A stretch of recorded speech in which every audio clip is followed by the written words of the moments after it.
Next question. Question says motion of a particle is given by x is equal to a sin omega t plus b cos omega t. Motion of the particle हमारे चार option है, बताना है कि motion of the particle अगर आपका displacement ऐसे very कर रहा है तो मोशन ऑफ द पार्टिकल क्या है। पहला ऑप्शन है नॉट सिंपल हार्मोनिक मोशन, दूसरा है simple harmonic motion with amplitude a plus b, SHM with amplitude a plus b by 2 या फिर SHM with amplitude under root of a square plus b square. Now इसका जो right answer है वो ये वाला है। अब इस बात को साबित करते हैं कि आपका ये जो आपका डिस्प्लेसमेंट है x is equal to a sine omega t plus b cos omega t, ये एक्चुअली दो पार्ट हैं। SHM पहले साबित करेंगे, उसके बाद ये करेंगे कि इसका amplitude a square plus b square का अंडर रूट ये आपका एम्पलीट्यूड होगा। नाउ ऑलराइट, अगर कोई आपका डिस्प्लेसमेंट हो रहा है और उसका मोशन SHM है तो अपने को ये बात पता है कि f is equal to minus k x का फॉर्मेट होना चाहिए SHM के लिए, या फिर हम कहते हैं acceleration should be equal to minus omega square x, ये आपका फॉर्मेट होना चाहिए। अगर ये फॉर्मेट है तो मोशन आपका सिंपल हार्मोनिक मोशन है। सो लेट्स अपने इक्वेशन को इवेलुएट करते हैं।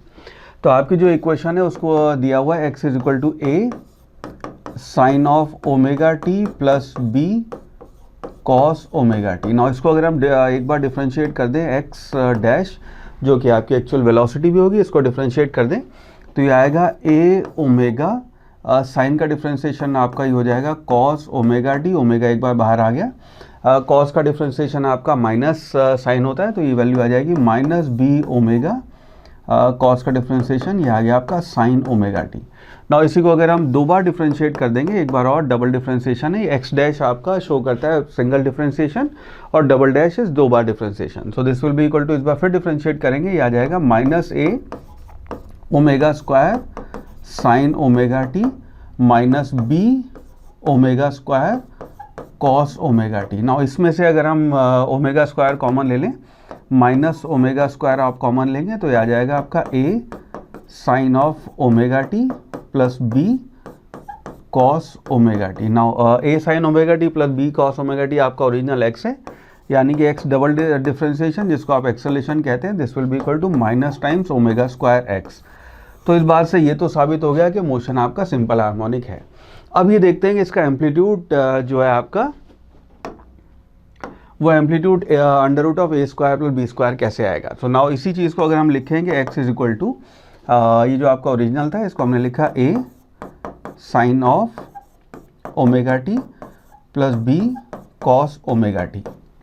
नाउ इसी चीज़ को अगर हम मल्टीप्लाई कर दें a square plus b square से, इसी को डिवाइड कर दें under root of a square plus b square. Now ये जो आपका तरीका है ये हमें मैथ्स वाले लोगों ने सिखाया है कि भाई this is how we can prove और this is how we can establish के फाइनल इक्वेशन भी आपकी साइन के टर्म में आ जाएगी। तो हम जो करना चाह रहे हैं इस बार, हम चाह रहे हैं कि एक्स जो है आपका डिस्प्लेसमेंट, वो अगर आपका ये अगर एम्पलीट्यूड है a square plus b square multiplied by sine of something something, अगर ये आ गया तो उस केस में हम कहेंगे कि फाइनल भी आपका साइन की इक्वेशन आ गई, तो फाइनल भी आपका SHM है और ये आपका एम्पलीट्यूड है। This is what we want to prove. तो इसको अगर हमने a square plus b square से के अंडर रूट से मल्टीप्लाई और डिवाइड कर दिया है तो इसको हम लिख सकते हैं this will be equal to under root of a square plus b square, और अभी ब्रैकेट में बचेगा a divided by under root of a square plus b square sine of omega t plus b divided by under root of a square plus b square cos omega t. ये आपकी x की value हो गई। Now अब अगर यहाँ पे हम एक इमेजिनरी ट्राइंगल बनाएं जिसका मान लीजिए एंगल अल्फा है, ये साइड आपकी b है, ये साइड आपकी a है और ये आपका hypotenuse a square plus b square होगा, ये आपका राइट एंगल ट्राइंगल है।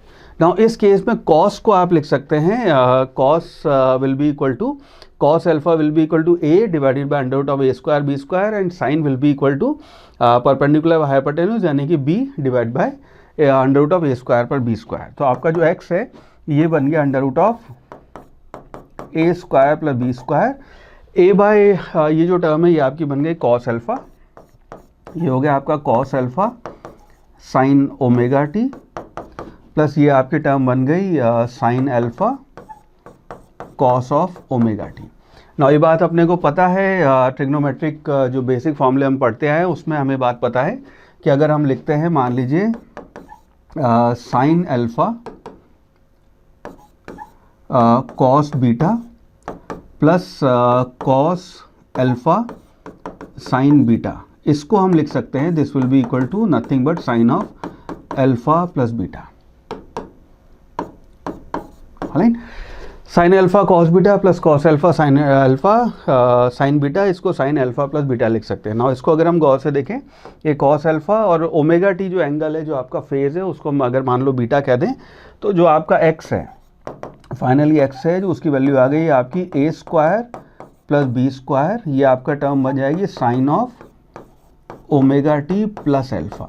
नाउ इस बात से साबित हो गया, ये अगर फॉर्मेट देखेंगे तो ये आपका एम्पलीट्यूड होगा और ये फिर आपकी साइन की इक्वेशन आ गई। दैट मीन्स ये आपका फिर एसएचएम है और आपका एम्पलीट्यूड जो है वो ए स्क्वायर प्लस बी स्क्वायर हो गया। हेंस आपका ऑप्शन 4 जो है simple harmonic motion with amplitude under root of a square plus b square, that will be the right answer for this particular motion.